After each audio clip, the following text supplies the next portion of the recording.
കൂട്ടുകാർക്കും കർത്താവ് യേശു ക്രിസ്തുവിൻ നാമത്തിൽ എൻ്റെ സ്നേഹവന്ദനം.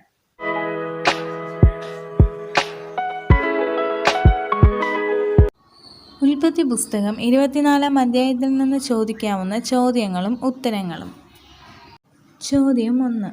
ഇസഹാക്കിന് വേണ്ടി എവിടെ നിന്ന് ഭാര്യയെ എടുക്കരുത് എന്നാണ് അബ്രഹാം ആവശ്യപ്പെട്ടത്?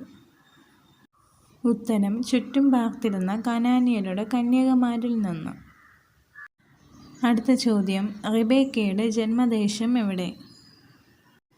ഉത്തരം മെസൊപ്പൊത്താമിയ. അടുത്ത ചോദ്യം, നാഹോരിൻ്റെ പട്ടണം ഏത്? ഉത്തരം മെസൊപ്പൊത്താമിയ. അടുത്ത ചോദ്യം, ഒട്ടകമുണ്ടായിരുന്ന ആദ്യ വ്യക്തി ആര്? ഉത്തരം അബ്രഹാം. അടുത്ത ചോദ്യം, ബാല അതിസുന്ദരിയും പുരുഷൻ തൊടാത്ത കന്യകയും ആയിരുന്നു ആര്? ഉത്തരം റിബേക്ക. അടുത്ത ചോദ്യം, ഒട്ടകങ്ങൾക്ക് കുടിക്കാൻ വെള്ളം കോരി കൊടുത്ത സ്ത്രീ ആര്? ഉത്തരം റിബേക്ക. അടുത്ത ചോദ്യം, തനിക്കും ഒട്ടകങ്ങൾക്കും വെള്ളം കോരി കൊടുത്ത സ്ത്രീക്ക് എലെയാസാർ നൽകിയ സമ്മാനം എന്ത്? ഉത്തരം 1/2 ശെക്കെൽ തൂക്കമുള്ള ഒരു പൊൻമുക്കുത്തിയും 10 ശെക്കെൽ തൂക്കമുള്ള 2 പൊൻവളയും. അടുത്ത ചോദ്യം, റിബേക്കയുടെ പിതാവിൻ്റെ പേര് എന്ത്? ഉത്തരം ബെഥൂവേൽ. അടുത്ത ചോദ്യം, റിബേക്കയുടെ സഹോദരൻ്റെ പേര് എന്ത്? ഉത്തരം ലാബാൻ.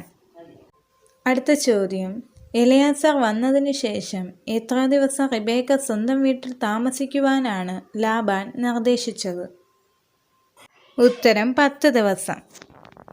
അടുത്ത ചോദ്യം, ഇസഹാക്കിൻ്റെ ഭാര്യയായി എലെയാസാറിൻ്റെ കൂടെ പോകുവാനുള്ള അന്തിമ തീരുമാനം ആരുടേതായിരുന്നു? ഉത്തരം റിബേക്കയുടെ. അടുത്ത ചോദ്യം, ഒട്ടകപ്പുറത്ത് കയറിയ ആദ്യത്തെ സ്ത്രീ ആര്? ഉത്തരം റിബേക്ക. അടുത്ത ചോദ്യം, ആരെ കണ്ടപ്പോഴാണ് റിബേക്ക മൂടുപടം ഇട്ടത്? ഉത്തരം ഇസഹാക്കിനെ.